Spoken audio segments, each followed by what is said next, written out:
gentlemen, welcome to Servcorp Business Shorts. My name is Trin Sajachayanon. I am the floor manager here at 1 Sealand Road location.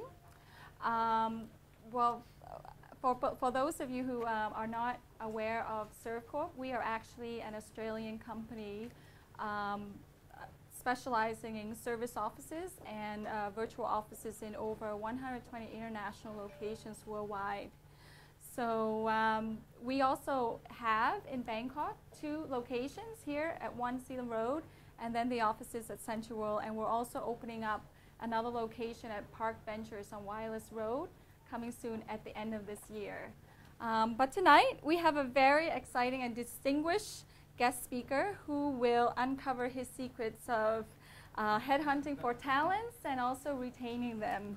Allow me to introduce Mr. Tom Sorensen, partner of Grant Thornton and heads a very successful search firm for many years.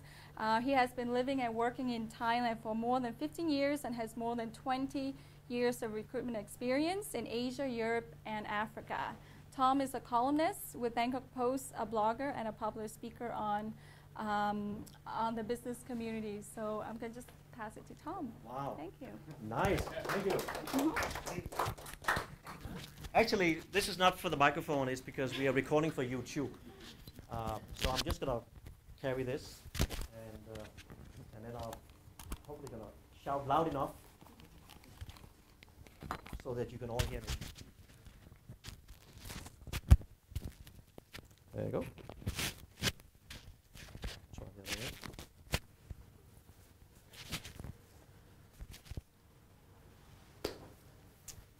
Okay, good to see so many people.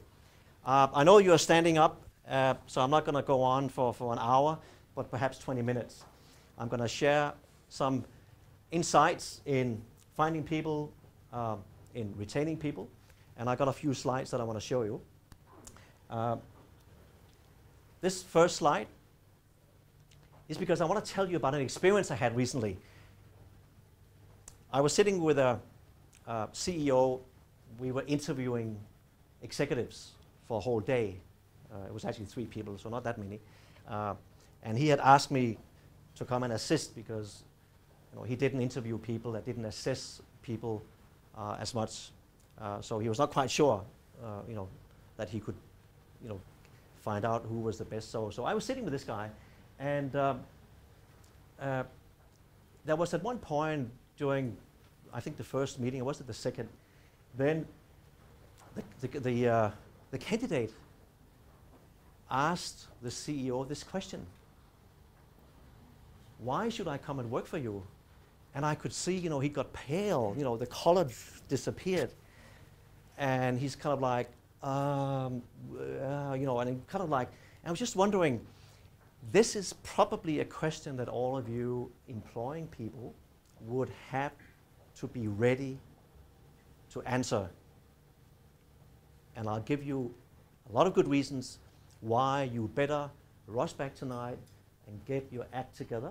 If you want to get the best people, you have to be able to answer that question, because in the future, people will choose where they want to work. You will not have a chance to actually pick the people that you perhaps would like to work. So I'm going to show you a little, just a few slides, some statistics from United Nations survey that was made 2 years ago. They looked at 50 years back and 50 years ahead. What they looked at was how many people enter the job market and how many people exit the job market. And the difference was what they put into the graph that I'm going to show you. And if you look at this one here, this is the first one. So it's 50 years back, 50 years in front. They looked at people between 15 and 64 that they defined as people who could enter the labor market.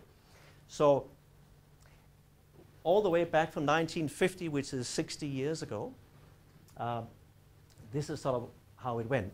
So when it goes up like that, it means there are more people coming into the labor market than going out. In other words, the labor market is expanding. More and more people come in to offer their service. But what you can see here in the case of China, a very interesting thing, according to United Nations, that in 2016, in 5 years, then there would not be a growth in the labor market. It would actually start to contract. It means the size of the labor market will get smaller and smaller. In fact, you can see in 2010, which is right here, you can see it's actually going down. So the growth the next 5 years is getting smaller and smaller, and then eventually it will go the other way. And I'll show you another of Japan, and this is quite interesting because this is not going to happen. This actually has happened already. In 1994, which is about 17 years ago, Japan had this experience where more people leave the labor market than coming in. So in other words, the market, as you can see here, the labor market is getting smaller. And in Japan, over the next 40 years, they will go from 68 million to 46 million people. So this is sort of what is happening already. Okay, I'll show you Singapore as another example. You can see Singapore is not far away from seeing the labor market getting smaller and smaller. 2017, then the labor market in Singapore is just getting smaller.